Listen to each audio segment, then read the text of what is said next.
सुबह खैर, मेरी और फादर अनायत की तरफ से आप सबको मुक़द्दस अल्फोंसस रोड्रिगस का यौम यादगार मुबारक हो, जो 1532 में पैदा हुए और 1617 में खुदावंद में सो गए। मुक़द्दस अल्फोंसस स्पेन में पैदा हुए और उन्हें 23 साल की उम्र में टेक्सटाइल का कारोबार विरासत में मिला था। 3 साल के अरसा में मुक़द्दस अल्फोंसस की बीवी, बेटी और माँ वफात पा गईं और उनका कारोबार भी इतना अच्छा नहीं चल रहा था। इसलिए मुक़द्दस अल्फोंसस ने अपनी ज़िंदगी पर गौर करना शुरू किया। अब मुक़द्दस अल्फोंसस ने अपना कारोबार फ़रोख्त किया और अपने बेटे के हमरा अपनी बहन के घर मुंतकिल हो गए, जहाँ पर उन्होंने दुआ और ध्यानो ज्ञान का नज़्म ज़ब्त सीखा। मुक़द्दस अल्फोंसस 40 साल के थे जब उनका बेटा वफात पा गया और अपने बेटे की वफात के बाद उन्होंने जेसुइट जमात में शामिल होने का फैसला किया। मुक़द्दस अल्फोंसस तालीम में कमी की वजह से जेसुइट जमात में दाखिल न हो सके और 2 बार इन्हें इनकार कर दिया गया। मुक़द्दस अल्फोंसस 45 साल तक बतौर दरबान काम करते रहे।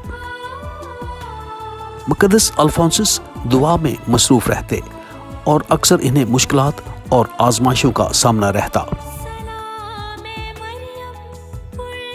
आज की पहली तिलावत फिलिपियों उसका 2 बाब और उसकी पहली 4 आयात।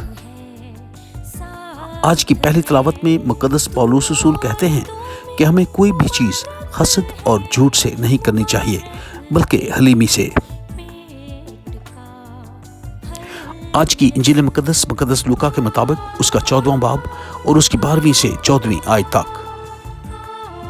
आज की इंजील मुक़द्दस में मसीह खुदावंद कहते हैं कि जब तुम खाना दो तो उसमें अपने दोस्तों, भाइयों और रिश्तेदारों ही को ना बुलाओ, ये ना हो कि वो भी बदला में तुम्हें बुलाएं। कहते हैं कि अगरचे मुक़द्दस अल्फोंसस को मुश्किलात ने घेर रखा था, लेकिन इसके बावजूद वो अपनी ज़िंदगी में सादगी और दुआ की वजह से बड़े मुतमय्यन थे। कहते हैं कि मुक़द्दस अल्फोंसस की सादगी और दुआ ने बहुत से लोगों को मुतासर किया।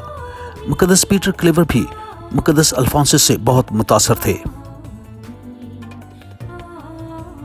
अक्सर औक़ात हम सोचते हैं कि खुदा हमारी अच्छाई का हमारी ज़िंदगी ही में अजर देता है, लेकिन इसके बरक्स मुक़द्दस अल्फोंसस को बहुत सी आजमाइशों का सामना रहा, यहाँ तक कि उन्होंने खुदा की दूरी का भी तजर्बा किया।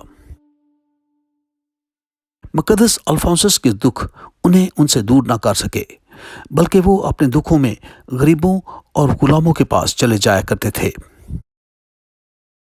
मुक़द्दस अल्फोंसस के जनाजा में गरीब और बीमार शामिल थे, और ये वो लोग थे जिनके दिलों को मुक़द्दस अल्फोंसस ने छुआ था। क्या हम मसरूफियत के बावजूद दुआ और ध्यानो ज्ञान करते हैं? याद रखिए, खुदा हमें बहुत प्यार करता है और उम्मीद है कल आपसे दोबारा मुलाकात होगी। खुदा आपको बहुत बरकत दे। आमीन।